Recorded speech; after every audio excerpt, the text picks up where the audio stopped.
षष्ठोऽध्यायः ध्यानम्।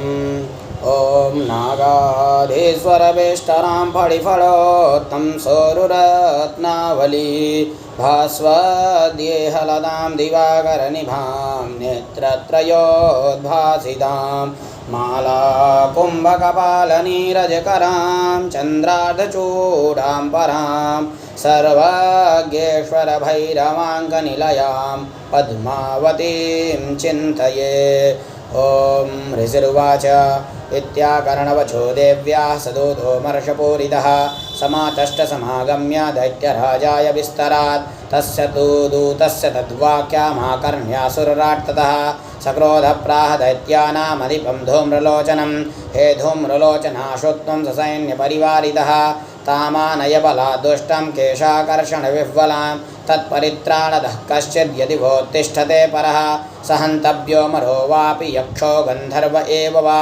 ऋषिरुवाच तेनाज्ञप्तस्तदा शीघ्रं स दैत्यो धूम्रलोचनः वृथा षष्ट्या सहस्राणामसुराणां द्रुतं ययौ सा दृष्ट्वा तां ततो देवी तुहिनाचलसंस्थितां जगादोच्चैः प्रयाहेतिं मूलं शुम्भनिशुम्भयोः न चेत् प्रीत्याद्य भवति मद्भर्तारमुपैष्यति ततो बलान्ययाम्ये सा केशाकर्षणविह्वलां। देव्योवाच दैत्येश्वरेण प्रहितो बलवान् बलसंवृतः बलान्नयसि मामेव ततः किं ते करोम्यहं।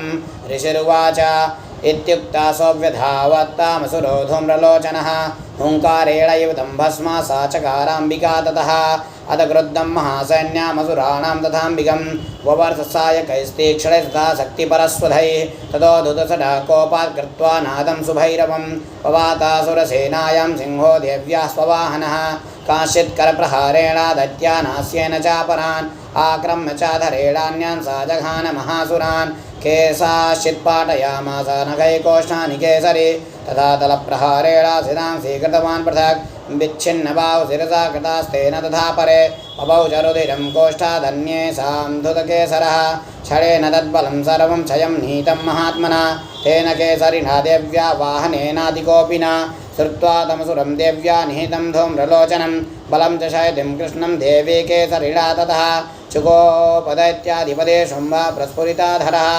आज्ञापयामास ददौ चण्डमुण्डौ महासुरौ हे चण्ड हे मुण्डबलैर्भवे परिवारितौ तत्र गच्छत गत्वा च सा समानीयतां लघो केशे स्वकर्त्स्वबद्ध्वा वा यदि वः संशयो युधि तासे सायुधैः सर्वैरसुरैर्विनिहन्यतां तस्यां हतायां दुष्टायां सिंहे चाभिनिपातिते शीघ्रमागम्यतां वद्ध्वा गृहीत्वा तामथाम्बिकम्। ॐ जय जय श्री मार्कण्डेय पुराणे शावर्णिके मन्वन्तरे देवी महात्म्ये षष्ठाध्याये जगदम्बार्पणमस्तु।